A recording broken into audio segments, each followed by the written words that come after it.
Hey, what's going on YouTube? It's Kevin. I hope you guys are having a great day. Please make sure you start this video off by clicking the thumbs up button, which is located right below this video. Also, please make sure you share this video on Facebook, Twitter, or wherever else you share our videos. Also, if you're watching the Skorpion show for the first time, I hope that by the end of this interview, you'll click that subscribe button, which is also located below this video.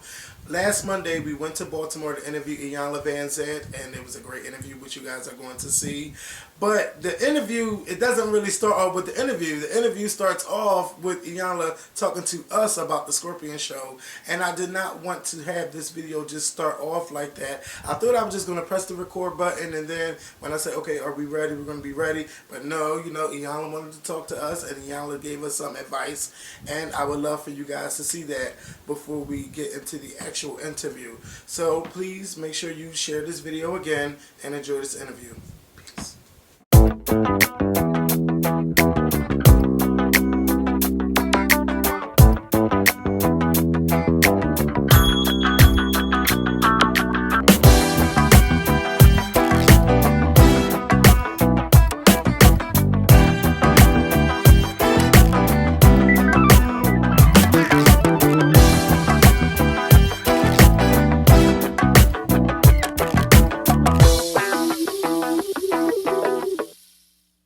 Well, we want to take it, I mean, we kind of clash with this a lot because, in a sense, he wants to go towards radio. I don't mind doing radio, but I think that we would be better off on television because people have like this, they already watch us on YouTube, so it's like, I think it brings, not just to hear us, but to also see us visually.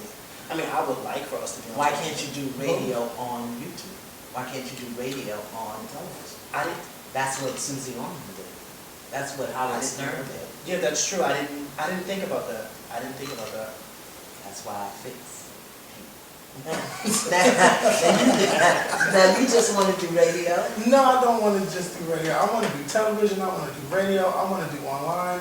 I feel like if we broaden our online audience, we can get more people to watch online because a lot of people don't watch online. And right now, it's like we're in a limbo. Like, it's like people want to bring us to television, but we're waiting. And me and him have differences on who should we Work with. who should we work with. Are you filming?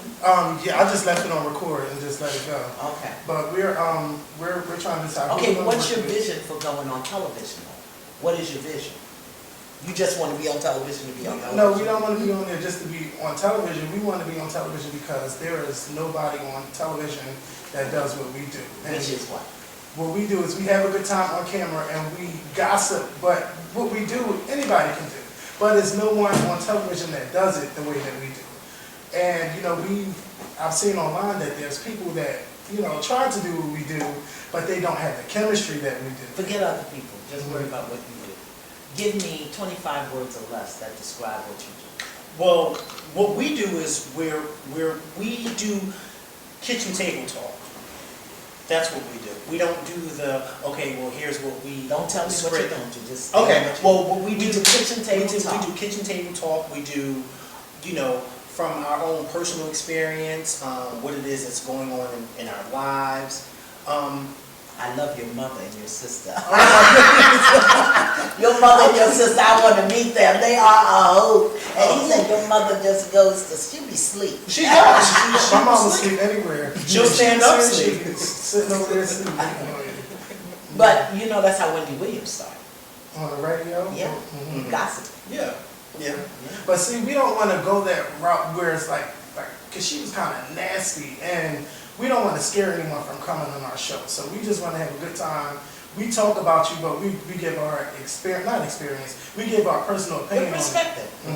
or what we would do if we were in that situation. So we talk like they're actually watching, Right. even though we know they're not watching, but they could be secretly watching. Yeah, they So- probably are. Well, yeah, Because that's I was secretly watching. I said, OMG, she gonna watch it because she know that my birthday's coming up. Yeah. Like, that was like the surprise of my weekend when I was in Atlanta. I was just like, oh my God, y'all, we got to really celebrate now. Yeah, So We fell in love with you instantly. really. We did. I fell in love with Joel instantly. And you know what? I think that with me, I had seen the episode when you were on Oprah, Like I think it was her last season, and you guys talked about the whole, you know, incident that happened years ago. And I was really drawn to you and your story immediately then. And to be honest, I didn't know too much about what happened years ago. So I kind of like picked up on everything from your conversation, because I think it was like a 2-episode that you guys 12 years ago, you were how old? You don't like to tell me. I was young. But yeah, so that's why I didn't honestly know everything that was going on. And then when you started out with Fix My Life, and the first episode was with Evelyn, I was just like, wow, because we all knew who Evelyn was. And so I just won't forget when you guys were on the beach, and then you were saying to her, like, you just see something's not right. Evelyn? Yeah, with Evelyn, and then... In trouble, girl. Yes. Yeah, you did that Whoopi Goldberg, Molly, you in danger, girl type of thing. And then, you know, the following week, you guys had a part 2 where you were right, and then that incident happened, and I was just drawn ever since then. Like, well, what I can offer you, even though you didn't ask for it, I offer it anyway. You know, just be clear about who you are and what you want to do. Because when you go to, particularly television, there are powers that be that, you know, you have to align with. That if you're not clear, you'll end up in the eastbound lane when you really want to be going westbound. So that's why I just say be clear. Kitchen table talk, if that's what you want to do, and know how you want to do it. And, you know, because when something is produced for air, there are considerations that y'all don't have to have. You know, y'all don't have to have. Like when you be texting on TV all the day, he's talking and you're texting. Or you really be into it. Right? Or when half of your body is in the shot, you know. I love it. I think it's very real. I think it's you know, that's what endears you to me, particularly. But just so, as long as your vision is clear, you know, we want to do this, and we do it the way we do it. You know, I think it would be great. Then you got to look at, is it every day? Is it once a week? How long? Because all of that goes into your content. All of that goes into it. Or if you wanted to do radio, film it, air that on YouTube. So Yeah, I just believe that online is like, no one can filter what we say. On television, oh, you can't say this. You can't be cussing on TV. You know, I mean, even, you know, you can give an occasional damn, but they'll bleep the S word, they'll bleep the F word, they'll bleep everything else. Yeah, and I think you just have so much freedom online that you don't have, and you can make it pay online. Just, I don't know how to make it pay. You gotta make it work somehow. I don't know. I just see it could be a big online thing too with the television and radio, because I like to talk. I can talk forever. So if anyone is driving home, or, you know, some people don't even watch us. They listen when they clean up or doing the dishes or whatever. So I'm saying that not everyone just sit there, and I can tell because it's not. I mean, we get a lot of comments, we get a lot of views, but it may be like 600 comments, and there's 30,000 people that, you know, watch our videos. So I'm like, if everyone's not thumbing up and everybody's not commenting, they must just be listening to us. So the radio wouldn't be such a bad thing if, you know, they're driving home or they're in the house and just want somebody to listen to in the morning or at night. I think we could do that too. To me, it's no limit to what our show can do. What's your formula? I mean, you come on now, what, once a week? We usually do it, sometimes we try to do it twice a week. We try to fit it in our schedules, mostly because I work during the day. And so a lot of times it's not as easy as it may look for me to actually get to his house after work. So we try to do it where it's good timing for both of us. So I remember earlier on when we were doing it like 3 or 4 times a week. But then we kind of cut back to now it's like sometimes like twice a week, like a Monday or a Friday. You got to get that solid, because then you'll have your appointment viewers. You know, because if they don't know when to find you, that's going to cut into your viewership also. And that's the same for TV. So, I mean, and are you Do you look at the week? Do you look at the day? So like tonight, Dancing with the Stars is coming on. When are y'all going to talk about that? If that's something you talk about, or what comes on the next day, or what happens? If we don't do it the next day, we'll just wait a couple of days to compile everything, and then we'll decide when to record. Mostly Mondays, it's like a 90% chance on a Monday you'll get a new video. If not, it'll be that Tuesday. Okay. And we've been doing our interviews, and I think the problem is trying to get people to watch all the interviews, because sometimes it might be somebody that they don't know. They're like, I don't know them, I'm not going to watch it, I'm not even going to pay attention to it. And that's where I get frustrated, because I know I probably shouldn't, ask the viewers like, why don't you watch? But I want to know, because I want to be better. See, if I have an appointment with you, if I know I watch Scale, I know 9 o'clock on Thursday, I got to be on ABC. I don't care what they do. Even if it's a rerun, I'm there. Yeah. You know what I mean? So if you can get your viewers to start looking at, they know Monday 10 o'clock their video, they won't care who's on there. Really, they won't. That's what I'm saying by appointment viewers. Get that solid so that they know every Monday, every Wednesday, every Friday, or whatever day it is, they'll come. If you build it, they will come. But you got to be consistent with that. I see exactly what you're saying. Because, when you go to TV, at 7 a.m., Good Morning America, it's coming on. You don't care who's on there. You got to watch good. Nobody says, I'm watching Matt Lauer interviews Mikhail. They say, I'm watching Good Morning America, right? So we got to know, when are we going to see the Skorpion show? When are we going to see it? And you get those appointments, and people will keep the appointments. They will. You start, get that consistency, and it becomes a habit. And it's interesting that you said that, because I've started to notice that, because we're not the only ones on YouTube that do this. There's other big YouTubers that do it, and I'm starting to notice that a lot of them that I frequently watch, they have now transitioned into, they have appointments where a lot of them won't upload a video until 7 p.m. That's right. or 7:15. That's right. And they'll post tweets saying at 7 p.m., look out for us. And I think that would be a good idea, instead of just randomly uploading. Random, you're going to lose it. You're going to lose it like You that. don't know who went where to go, when to look. That makes a lot of sense. And now I'm just starting, it's funny that you say that, and then I've been noticing that, because I think that would be good for us if people didn't, because a lot of times people hit us up and they say, oh, well, I didn't even know you guys posted a video because it didn't pop up in my subscription box. So I think if we were to say, okay, at 8 p.m. or 8:15, this is where our video's going to be up, that'd be good too.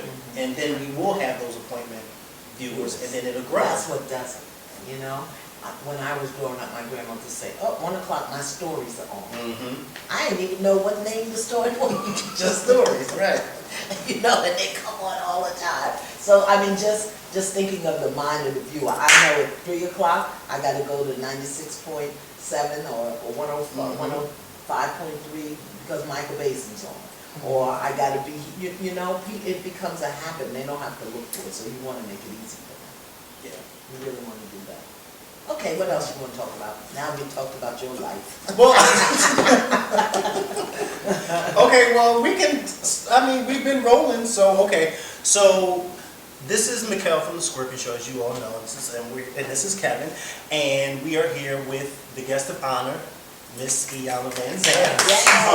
Before we get started, I just want to thank the Enoch Pratt Library here in Baltimore, Maryland, for allowing us to conduct our interview here. They didn't have to, but they did. So thank you to the Enoch Pratt Library. Thank you for coming, because we've been trying to get you on for a very long time. We just didn't know how to go about doing it. Google me. It's real simple. Right, yeah.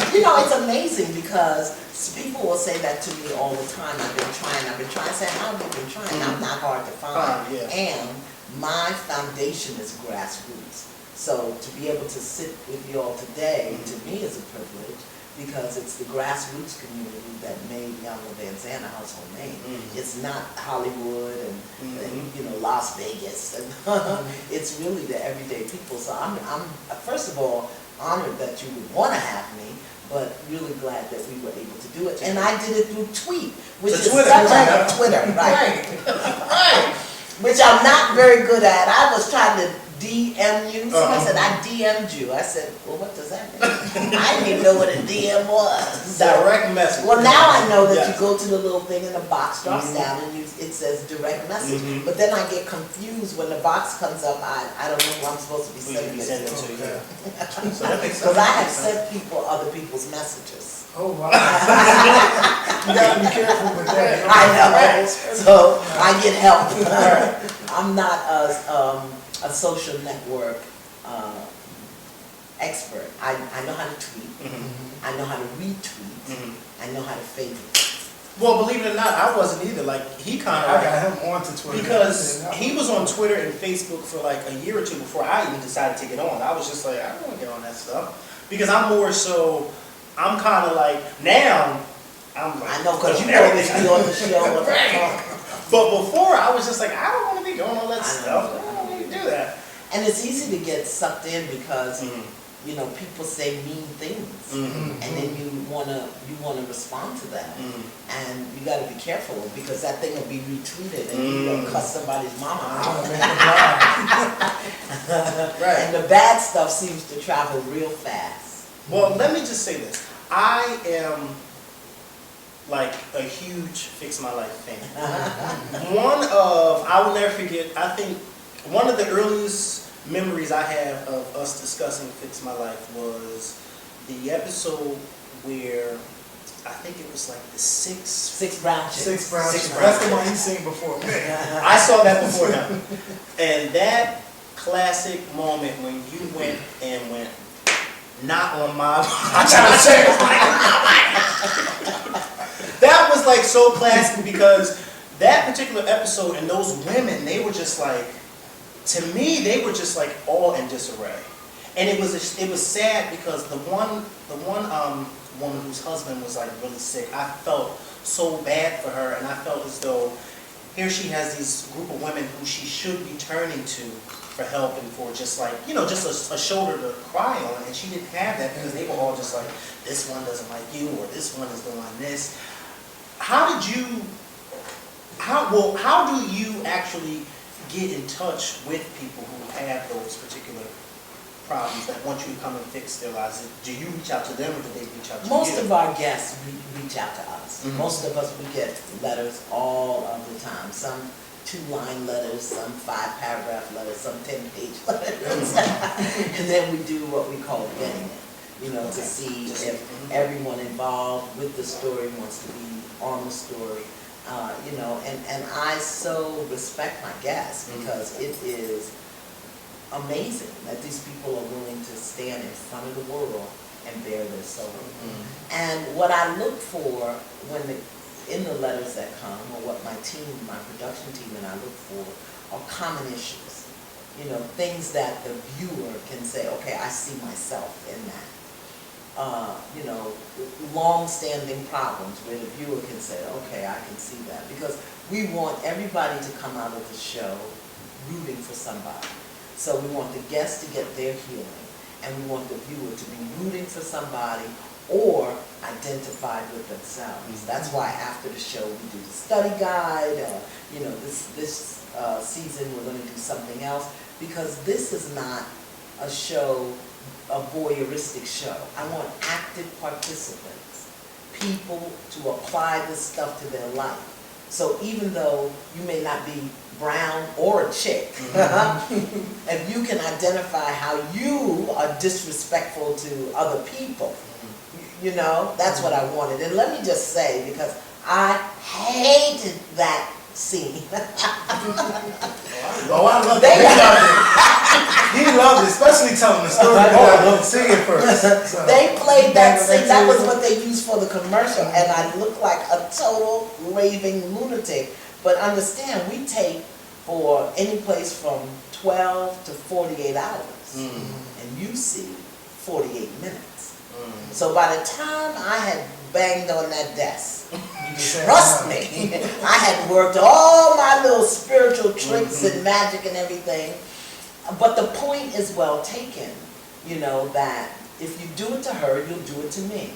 And I just want you to be real clear that you don't have permission to do that to me. Now, by the time I got to banging on the table, I had made that point maybe 5 or 6 times, and it wasn't going through. So now, okay, let me get your attention. Well, before that episode, what just drew me to you is that, you know, you're a very spiritual person, and you just have so much wisdom. So I used to see some old YouTube clips, and I didn't know where you and Oprah were going because I knew you went on the show, but I didn't get a chance to see it. But it was just like, I got to see this lady. And when I finally seen the Fix My Life, and you were talking to Evelyn, and they kept showing the clips, it just, I'm not saying you were talking to me, but it's like you said, you can apply a lot to your life. And I'm like, damn, I feel like she fixing my life. Well, they will be all successful. I'm just sitting here, so, you know, I'm just glad that we got our viewers, you know, to watch your show, and they're like, oh my God, Iyanla, I really love her. I'm glad you guys are talking about her. But what I want to know is what made you want to put a show like this on television? You know, I've been doing this work, life coaching. I'm a minister, I'm a lawyer, I'm a spiritual life coach, not just a life coach. And I've been doing this work now for about 28 years. Mm-hmm. People think I was born on Oprah, but that's not true. Mm-hmm. By the time I got there, I had 12 books already published, and I had my own institute and other things going on. And I'm old-fashioned. I mean, I'm really old-fashioned. So I had to kind of spring into the new millennium, which is that this is where people are. People are getting learning, recipes, exercise, sex tips on the television, okay?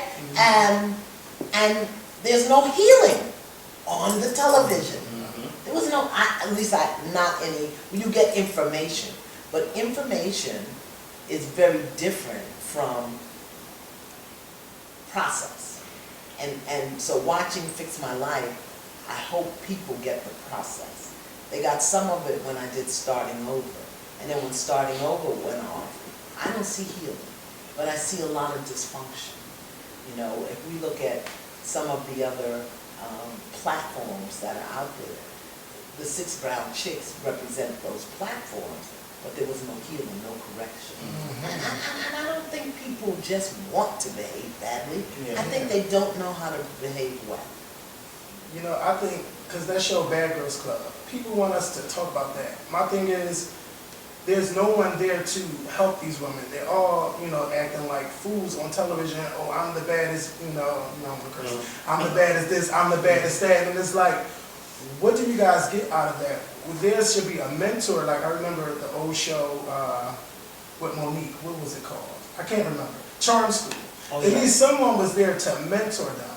And I just feel like that show is trash because there's no one to help them or guide them into becoming a better woman, because, you know, you just don't want that to be who you are, and people look at you like that. Oh, that's just a girl that likes to fight. I don't like it. But I just love Fix My Life. But the thing is, we watch it. It's on because I'm guilty of watching it. Yeah, I watch it too. You know what? Let me tell you why I watch Bad Girls Club, why I watch Maury, why I watch. How about Jerry Springer? I don't watch Jerry Springer, not anymore. I used to, but I don't anymore. I watch all the court shows that I can when I love I'm the home. People's Court. Yeah, People's Court, Judge Mathis, Divorce Court, Judge Judy. Let me tell you why. Because I don't live in that world. There's nobody that in my immediate connection and sphere that lives in that way. But in order for me to really be available for people, I need to understand what's going on. So I watch the court shows and Bad Girls Club, and I coach the people in my kitchen. You know, I'm like, well, okay, no, beloved, you need to say, oh, wow, where did you get that? Oh, that's a daddy issue. Oh, Mama wasn't there for her. Oh, there's abandonment. And because otherwise, I wouldn't be in touch with my guests. I wouldn't be in touch with everyday people. People write me about all kind of stuff. And if I, am not in touch with them in my heart, I can be very detached and haughty. So my question is, okay, who are you sleeping with? My first question is, why are you having unprotected sex in the 21st century? Okay, I'm over it. Now, you got 8 babies' daddies, and none of them are testing positive. Oh my. What is the underbelly here? What's the underlying issue that would allow a beautiful young woman, or an overweight woman, or a black, white, Latino woman to be sleeping with that many men? What are you looking for? And God bless her, because there's some women that ain't getting none at all. You know? They ain't getting none, okay? And you got 8. What is your secret? What are you doing to attract these men? I want to see that too. And then when I look at the men and I say, okay, all right, so no, we don't want to attract that, okay? And this is why. So I watch it. I watch the Bad Girls Club. You know, sometimes it's really sad in my heart, but I watch it. I watch Maury. I watch all of these shows. Because I'm guilty of watching it, and I think that I agree with you in the sense that when I watch it, okay, it's like, I can't believe this is going on, but at the same time, I'm like, Bad Girls Club. I'm watching Bad Girls Club, and I'm saying to myself, what is the root of it? What is going on at home and in their personal lives that they feel as though they need to get on TV and be a bad girl? Well, let me say one thing that I will say about many of the reality platforms is that in life in general, I would say 85% of the human population do not feel heard or seen or that they matter. And the reality genre has created a platform where people who want to be seen and want to be heard and want to matter in a very private way, don't get it, can now get it in a very public way. Because there are some people who've become public personalities based on their bad behavior. And there's a price for that. So I say, let's address not hearing our children, not seeing our children, not letting our children and our loved ones know that they matter.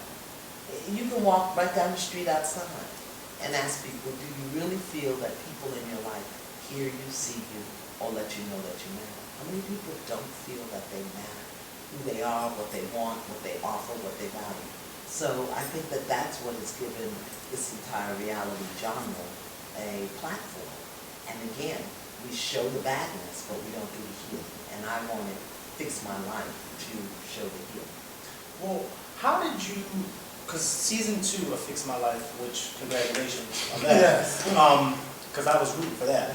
How did you come about fixing, or, because we haven't seen it yet, or attempting to fix the DMX device? Well, let me define fix as we use it on Iyanla Fix My Life, because I really don't do the work. Fix means to restore for original purpose and use. And for a human being, original purpose and use is to live, to love, to experience joy, peace, and abundance. That's our original purpose. It's not get a job, have babies, buy a house, get a car. You know, it really isn't. And somehow or another, we have fallen off track. We're not living up to our potential for our original purpose and to manifest and demonstrate the presence of God. And God is love. We ain't doing that. We have more arguments on Twitter and Facebook. That's very true. So that's what fix means. I don't do the work. What I do is bring people back into alignment with the love, with the peace, with the joy, by helping them look at what they do, how they do it, why they do it, so that they can make better choices. Whether it was Evelyn or the Moorhead family with the father in prison, or the wife in Milwaukee and her and the husband. Or the 3 sisters. The 3 sisters. That one where you went to go hug her and she didn't want to hug you. That blew my mind. They were not in alignment with their original purpose, okay? No. So that's what fix means. For the new season, our first guest, Earl Simmons, aka DMX, his ex-wife, Tashira, wrote us and was very concerned about it. And as I did my research, I said, this is a tragedy in the making. We've done this before. We have watched a tragedy happen. one finger in our eye and one up our butt. Oh, you look at them, they're horrible. Look how they do it. Oh my God, they're so thin. Oh my God, they acting so crazy. We keep doing that. And then we sit around and watch the funeral. And watch the funeral. That's something. Cry right You know, and go drop flowers on the side of the road. Come on, people. So I said, okay, this is an opportunity to do this differently. So when we reached out to him, he said he was willing to do the work.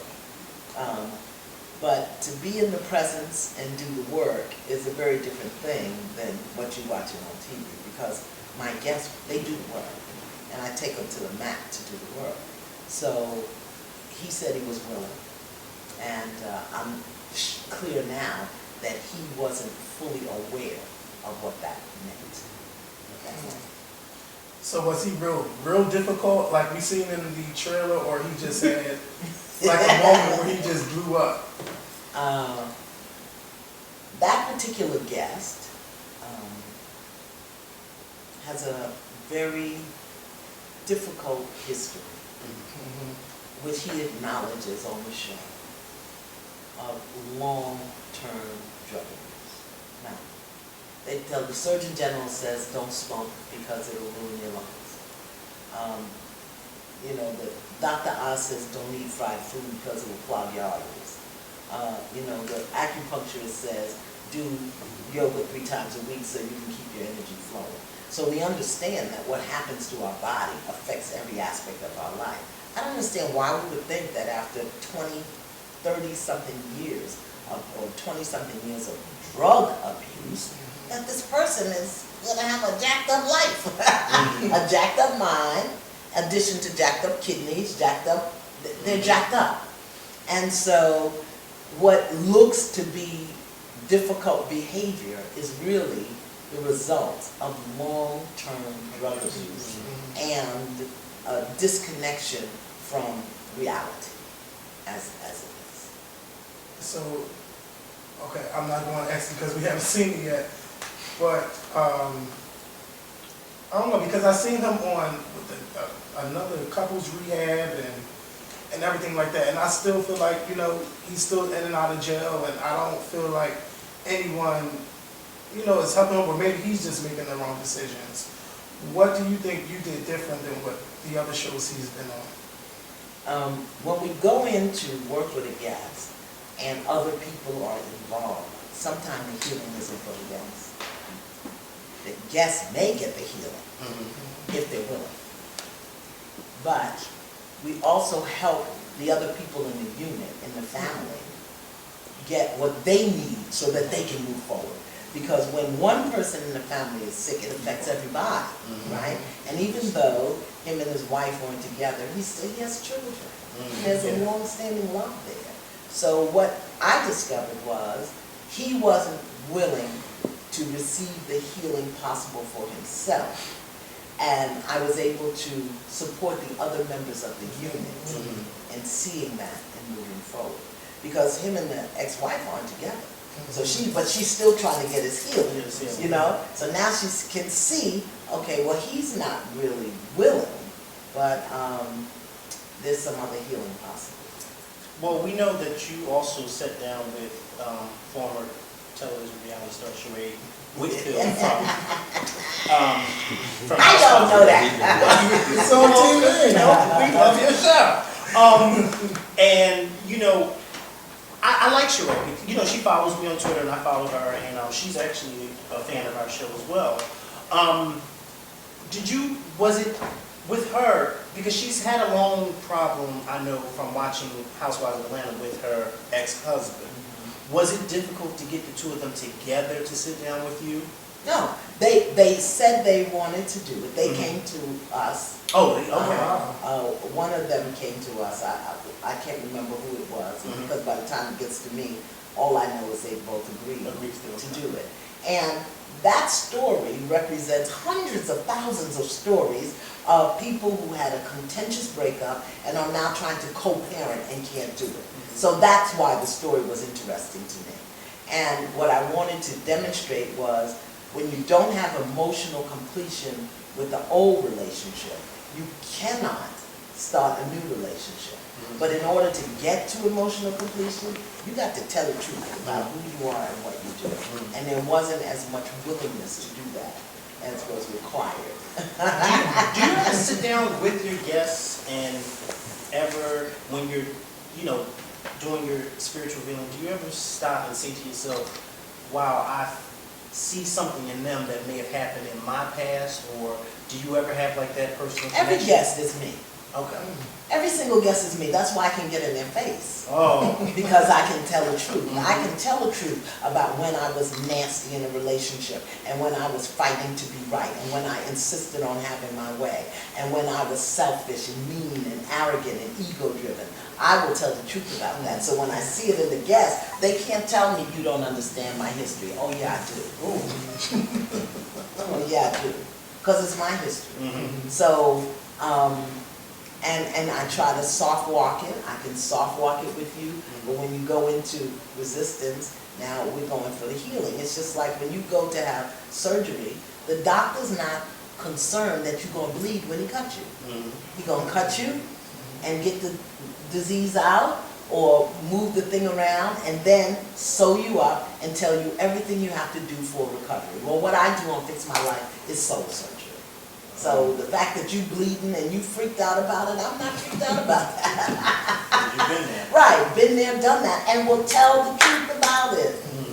So I know you see the headlines, and you know some people are always in the headlines, and I'm pretty sure you think to yourself, maybe I can heal this person.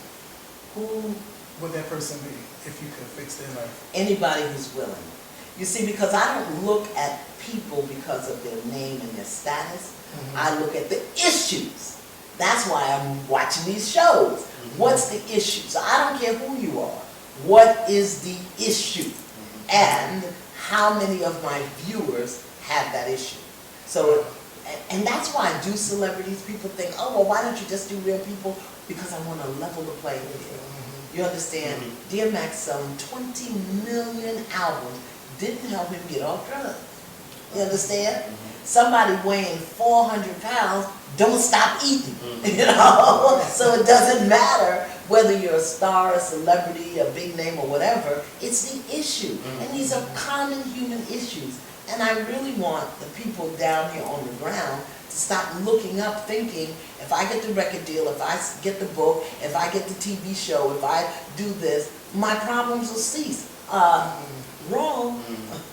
So to me, it's not DMX, it's not Sheree, it's not Evelyn Lozada, it's not Maya Campbell. It's what is the issue, and how many hundreds of thousands of people have that issue. Wow. I never thought of it that way, because I'm sitting here like, well, she gonna say Chris Brown. She gonna say Chris Brown because. Well, what's the issue with Chris Brown? The issue with Chris Brown is he blows up a lot. So what is that issue? Anger. Anger. Anger management in a young man raised by a single mom without a dad. Hundreds of thousands of viewers have that issue. And to get to the underbelly of what really is the anger. He didn't have manhood training. He didn't have a manhood example. Hundreds of thousands of viewers have that, and there are hundreds of thousands of single moms raising sons, making the mistakes that Chris Brown's mother made, that I made with my son. I made those mistakes with my son, you know? So can we demonstrate that? So for me, it's not Chris Brown. What Chris Brown's name will do is bring more eyeballs of people who have the issue. So I don't care who it is. Now, if I meet a young man down the street here in Baltimore who has the issue, and him and his mama are willing to come on the show, let's do it. So, I have another question about the process of Fix My Life. How do you come up with the workshops for the guests to do? God. Wow. I don't know what else to tell you. God. You gotta, I can't say that I'm a minister and a spiritual life coach and not leave room for God to show up in the morning. I get basic information, what the issue is, who's involved, how long it's been going on, that kind of thing. The producers and I work out, okay, where we're going to go, and what is it that we're going for. But for every guest, for every show, for every issue, I have, this is where they are, this is where I want to get them. And we work towards that. go to the end and work my way back in. And along the way, I don't have a script. I'm not scripted at all.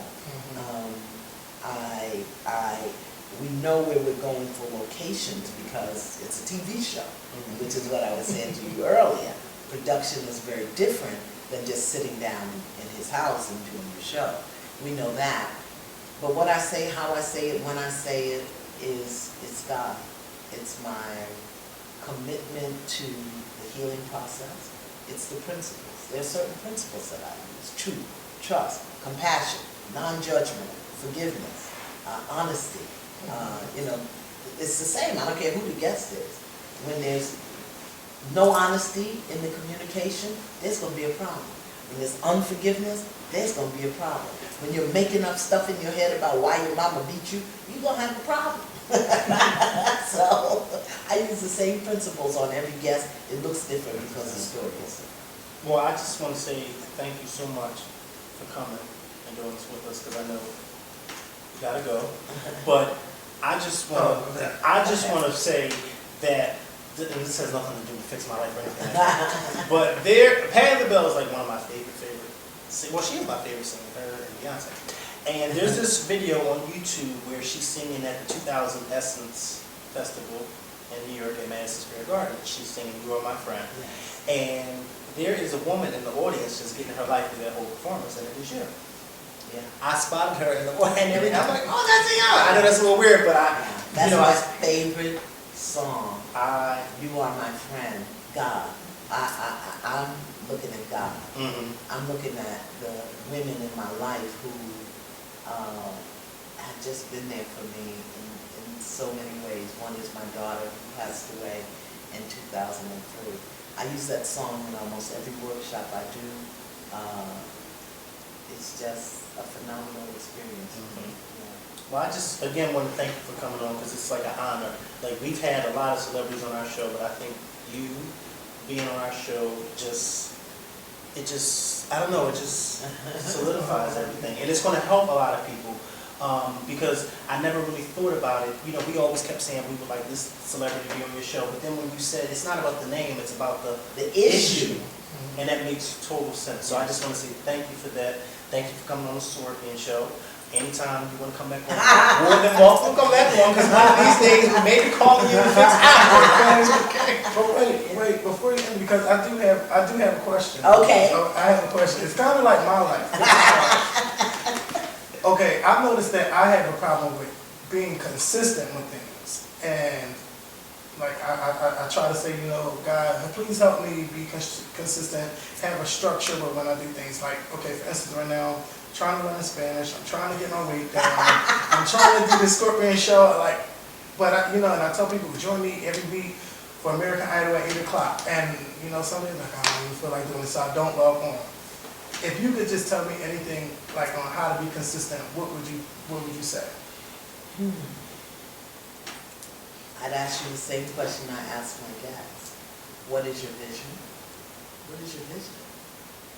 You're not going to be consistent unless you have a powerful cause pulling you forward.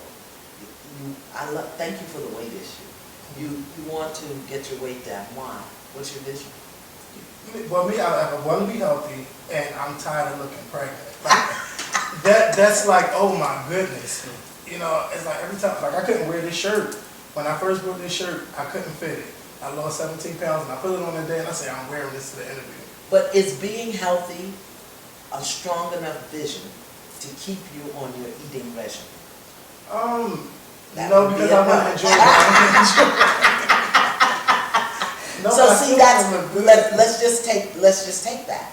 Very often we set up a paradigm where we're doing something because we don't want something else. I don't want to look pregnant. You understand? But that don't want is not strong enough to keep you on your eating regimen. Now, if you had a commitment, I want to live long, I want to see my grandchildren grow, I want to be 90 and doing the boogie on roller skates, that vision will pull you forward because that's what you want to move towards. You don't really have a strong commitment to the health, the longevity, the feeling better, the whatever, so you're not going to do what you say you're gonna do. That is the secret to consistency. When you are committed to it, and when the vision is strong enough to pull you forward. Why are you learning Spanish? Because I want to learn how to speak Spanish. I always want to learn how to speak 2 languages. So I learned a bit of it in high school. Like every grade I got an A. But I never really followed it through afterwards. So I said, you know what? I'm going to I went to Dominican Republic. I'm going to Puerto Rico. I want to be able to speak the language too. So. Okay, so the vision is to be able to see yourself communicating with your Latin brothers and sisters and make that commitment, but don't make it an assignment or a job. Make it fun. Make it fun, you know, where you can see yourself just walking up to people and saying, ¿cómo está? ¿Cómo está? Bien.